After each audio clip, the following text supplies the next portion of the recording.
امام حسن علیہ السلام فرماتے ہیں، میں نے اپنی ماں فاطمہ زہرا سلام علیہ کو شب جمعہ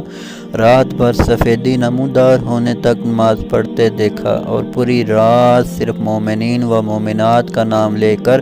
کثرت سے دعا کرتے ہوئے سنتا رہا، اور اسی درمیان اپنے لیے کوئی دعا نہیں فرمائی۔ میں نے عرض کیا، مادر گرامی، جس طرح آپ دوسروں کے لیے دعا کر رہی ہیں، اپنے لیے کیوں نہیں کرتی؟ فرمایا، بیٹا، پہلے ہمسائے والے پھر گھر والے۔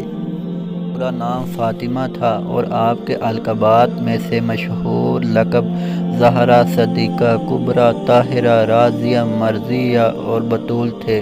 کنیت، آپ کی کنیت الحسن، ابیھا، الائمہ تھی، اور آپ کے والد گرامی رسول خدا صلی اللہ علیہ وآلہ وسلم تھے۔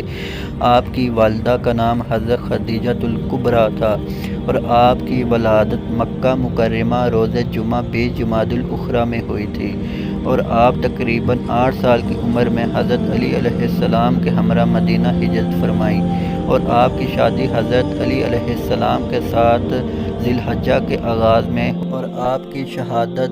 13 جمادی الاول میں ہوئی تھی، اور آپ کا سن شہادت